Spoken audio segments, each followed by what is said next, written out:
لا إله إلا الله محمد رسول الله. Assalamu alaikum wa rahmatullahi wa barakatuh. My name is Abdullah Misra.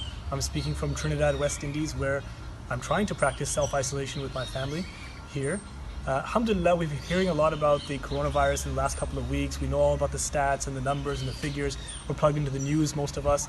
And we've heard a lot from the scholars, alhamdulillah, that's very beneficial about what this test means for us, the wisdom of Allah in this test, how we should respond in this test. What this means for most of us actually is self-isolation. And what it makes us realize is that we have to figure out what to do with ourselves as we're now further and further isolated inside our homes. Some people are quarantined inside their homes. So this is a great opportunity that we can use to build our relationships with our family, develop ourselves, and improve our relationship with Allah subhanahu wa ta'ala.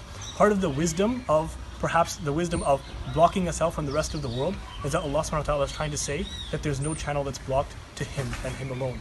And in the life of the Prophet ﷺ, we've seen many instances of the Prophet ﷺ being isolated from others, or with his family, or by himself. For example, in the cave of Hira, the Prophet ﷺ used to spend that time in a cave beseeching Allah subhanahu wa ta'ala and praying to Allah even before his prophethood was commissioned. And this is something that we can do as well. Use this time to come closer to Allah subhanahu wa ta'ala. The way the Prophet ﷺ was in the cave of Hira. In Dar al-Arqam, when the early Muslims were being oppressed, they could not pray publicly, they could not go outside. They used Dar al-Arqam as a place to meet and gather, but they used it for teaching and learning as the Quran was being revealed. And so this is as well something that we can do. Do we spend this time and dedicate it towards learning something new?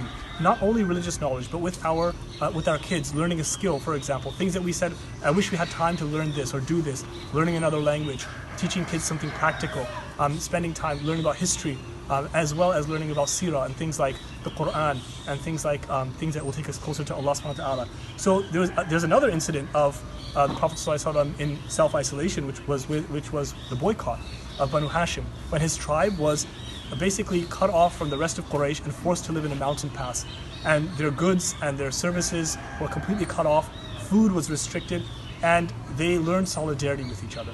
They learned to be patient with each other. They didn't know where the end was. And in the same way, we don't know when this crisis is going to end. We don't know how long we'll be in self-isolation for. But at the same time, just like we realized the Prophet ﷺ, they made it through after a certain time, we have to have that faith in Allah subhanahu wa ta'ala that He will let us out after this time. And there will be a light at the end of the tunnel. But it's about keeping patience and solidarity with each other as a community and as a family, in the family unit. There was also the hijrah of the Prophet ﷺ. So when the Prophet ﷺ was in the cave with Sayyidina Abu Bakr radiallahu anhu, in the cave of Thawr, when his tormentors and his persecutors were looking for him, what happened? There was a great anxiety that was felt by Abu Bakr radiallahu anhu because of the threat that was outside, that was affecting the Prophet ﷺ. And what did Allah reveal? The Prophet ﷺ said to his companion, he said, "La tahzan, inna Allaha ma'ana." He said, do not grieve, do not fear, do not grieve. Verily Allah is with us. And this is something we have to realize as well. The news is going to make us anxious. The news is going to make us scared. But Allah is telling us in the Quran, on the tongue of the Prophet ﷺ, when we're isolated from the rest of the world, do not grieve because Allah is with us. And that witness, that Allah is with us, is something that we need to pursue and actively seek and grow. And as well, the bonding that could happen in the cave with the Prophet ﷺ and Abu Bakr is the bonding that we need to have between each other and our relationship with Allah. Don't forget that in the Battle of the Trench, in Khandaq, it's a type of isolation where all of Medina was surrounded and besieged. And at that time, everyone was equalized. The Prophet ﷺ was digging the trench with his companions. They had stones tied around their stomach because of hunger. What did the Prophet ﷺ do? He did not foretell doom. He wasn't negative. Instead, he decided to sing. He started to recite poetry. He said, Allahumma la aisha illa aisha al-akhirah, faghfir lil ansari wal muhajir. Oh Allah, there is no life except for the life of the next world. Meaning there's no permanent life. It's not going to last forever. And so, oh Allah, please forgive the Ansar and the Muhajirin.